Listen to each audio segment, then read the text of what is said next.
Good day. This is Shumensko.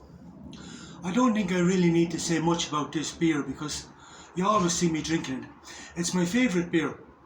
This is my favourite Bulgarian beer, but I think it's nicer. Personally, I think it's nicer than all the other mass-produced beers. That includes Budweiser, Heineken, Carlsberg, them all. I think Shumensko, when it comes to mass-produced beers, is one of the nicest beers on the market.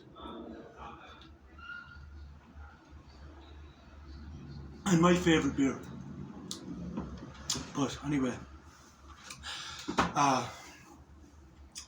was out celebrating on Saturday. And what was I celebrating? I was celebrating a post that I wrote in the Practical Stoic. I wrote a post and it said, equating eudaimonia to happiness is a misconception, and a misconception that leads to the misunderstanding of all Greek philosophy. Now, that's quite profound, quite deep, and I wrote a whole explanation in the comments explaining this post. But for me, this is next level shit. This is wisdom that no one else has thought about. And even though both Nietzsche and Schopenhauer studied Greek philosophy, they failed miserably in the application of it. And this explains why. And we still, in academic philosophy today, equating eudaimonia, which is a Greek word, to happiness leads to a misunderstanding of all philosophy, which means that when you don't understand it, you can't bloody well apply it. And basically, I gave two fingers to academic philosophy and made an irrefutable argument, as far as I'm concerned, as to you don't have a fucking clue what you're talking about. But I'm not going to explain all this. Most people wouldn't be able to understand what I'm saying, but I'm not going to bore you with this. I'll put a link to that particular post in the comments. But I was out celebrating because, well, basically, like when you write something like this, like I say, like I don't get well paid or anything else, but I get paid in wisdom. Like basically, like it's wisdom like this. And that's what it is. It's not knowledge. This is wisdom, and a distinction has to be made. This is wisdom that's given to me. And when I'm given wisdom like this, it produces this feeling of euphoria, this absolute feeling of euphoria that's very difficult to contain. And I think I do well to contain it. And then, like, of course, to say, be humble, and all the rest. As Mike Tyson said, always be humble in life, or life will visit humility upon you. And that's very true. As I say, I was out Saturday celebrating this, having a few drinks with my mates. And I was coming home drunk, to be honest. And the bouncers on the bouncers on the door of Tiffany's nightclub knocked my bollocks in. Now that's the sort of men that you need on the door of your nightclub. Men who have enough confidence in their ability to be able to take down a drunk man on his way home and knock his bollocks in. They kicked me so hard in the head that they gave me whiplash all across the shoulders and neck. Severe whiplash, and it made getting up for work yesterday morning very difficult. But I did. I got up and I got through it.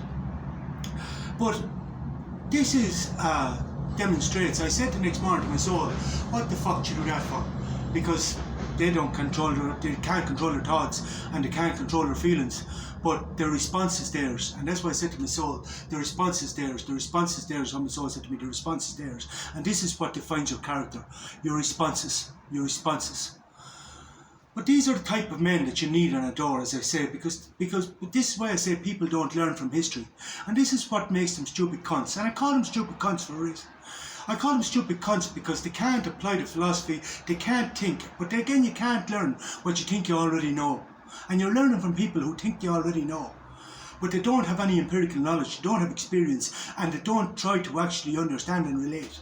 For example, like, as Nietzsche said, people don't want to hear the truth if it's going to shatter their illusions. But the post didn't get much traction, and I don't give a fuck about that, because that's where Nietzsche and Schopenhauer went wrong. They weren't humble enough to be able to say, that's not within my control, And they started to get frustrated when their books didn't sell and didn't reach traction. But as Schopenhauer said, if you write for fools, you can be guaranteed a large audience. But what I want to say about this is, as my soul said, that was an experience. But it was an experience. It was a first-hand experience of the security that's doing the nightclubs here in Bulgaria, or in Sofia maybe in particular, I don't know.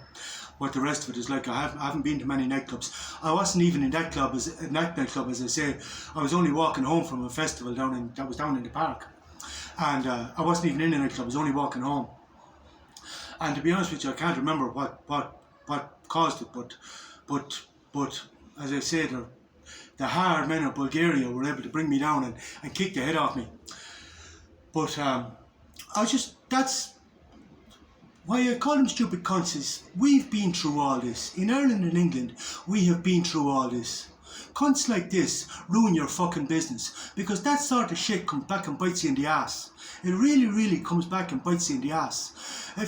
Like I set up a company at home, training bouncers for this particular reason, because what happened in Ireland, we overcompensated for the likes of them. We started putting fannies on the door of nightclubs and started to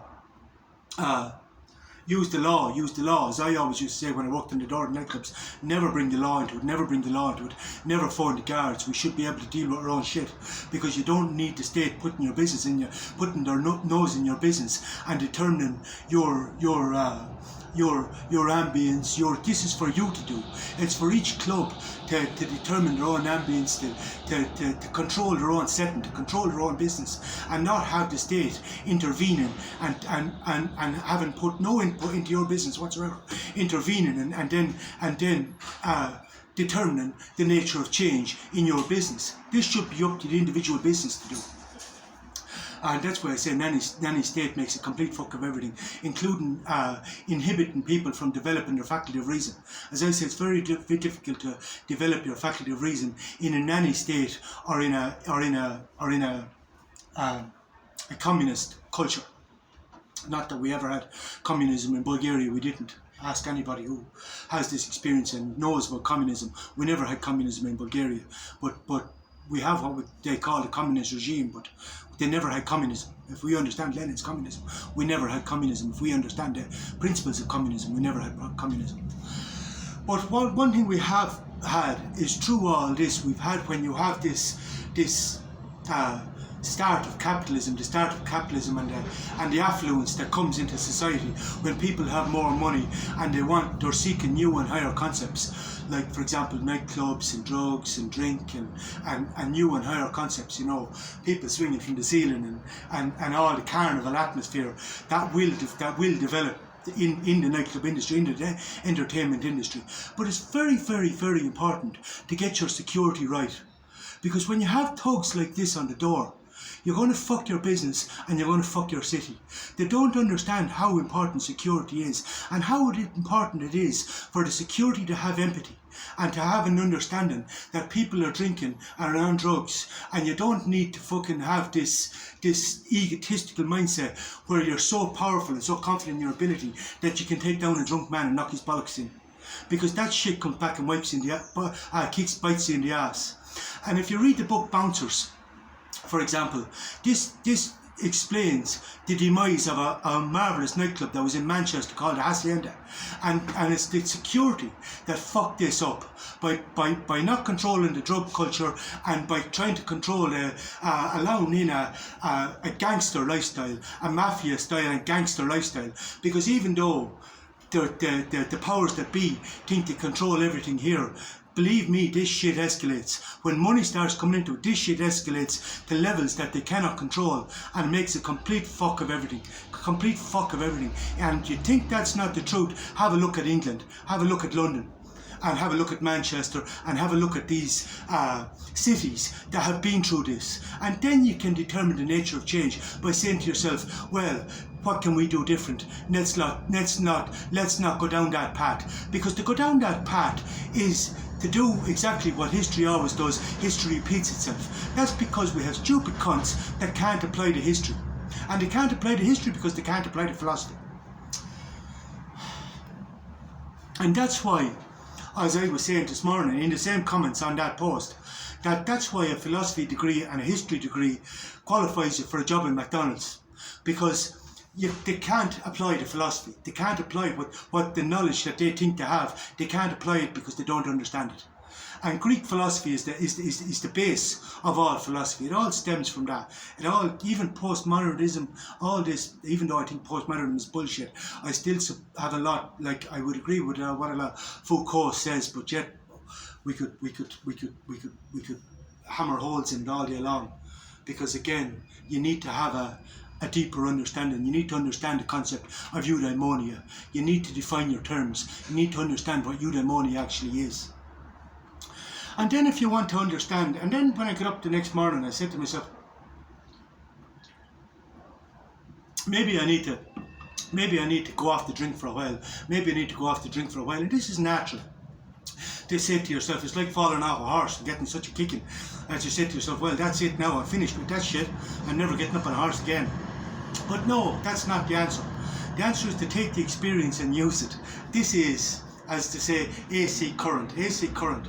I'm not going to even explain AC current. That means this is life, AC current. Now you can do DC current as well if you want, but I prefer to live life on AC current, like this. But basically, as I say, take all the experience and learn from it and use it.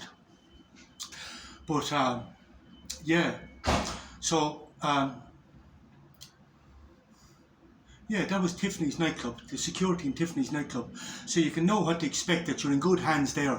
That if you go out there and you consume some drink or you take some drugs and you're enjoying yourself, know that the bouncers will do everything within their power to understand that you've had a few drinks, taken a few drugs, and do everything in their power to make sure you get home safely. That's they haven't reached that point yet.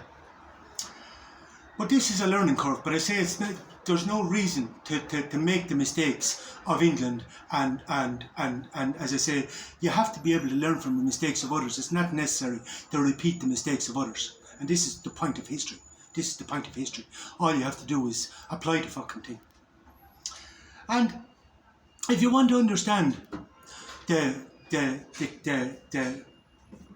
relationship between drink and philosophy, I suggest you read Plato's Symposium, because this is a very good at explaining the relationship between drink and philosophy.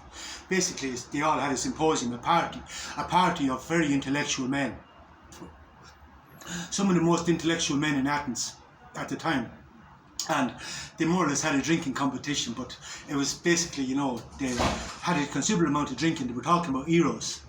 And Socrates' speech on eros is particularly profound and really explains eros, which is love. It's of course the Greeks have different. They have agape and they have platonic love, and then they have eros. But Socrates explained eros quite well. But again, he talks about the beautiful and about the beautiful and the beautiful, and I forget the word. But you can't understand this unless you understand eudaimonia. Now, Socrates talked several times about his daemon, this voice in his head, the daemon, and he often talked about this. And for this reason, Socrates did remain humble by saying, I know nothing. Basically, he knows everything. But I make the point that if my soul says, I am you and you are me, then I do know something. Now, I do also believe in tabula rasa. You have to find your soul and your soul finds you. But again, that's a bit deep and a bit profound. As I say, if you're interested in reading it, you can I'll put the link in the comments, and you can read the comments on the post, and it will explain the philosophy, what I'm trying to say. And all you have to do is just try and understand it. But this for me is goodwill hunting shit. Like, this is next level philosophy. This is next level shit, and this is really deep stuff. But it's really important when it comes to understanding the philosophy, the Greek philosophy, understanding the Greek philosophy. And that's why Nietzsche couldn't understand it. He couldn't apply it, which yeah. But basically, like, then I said to myself, Hemingway said that in happiness is the most rarest thing to find in intellectuals. But there's a reason for this. Again, they don't understand. Because reaching the state of euphoria can be quite a journey, and it can be quite a hard journey. And it can go any way. It can lead to depression, it can lead to psychosis, it can lead to a number of things. And it's quite a hard journey to get through. And you really have to develop your faculty of reason, or have a guide to help you through it. As they had in Greek philosophy, they had mentors, they had guides, they had teachers who taught them, so they didn't have to go through it on their own. For this reason they had mentors, because you need somebody who has been through this process to be able to guide you through it. And then happiness is not the rarest thing you'll find in intellectuals, because you're able to develop your faculty of reason, you're able to understand the philosophy, you're able to understand what's going on, and you're able to develop a relationship with your soul that leads to a state of eudaimonia, which means constant happiness. Good luck. I may go.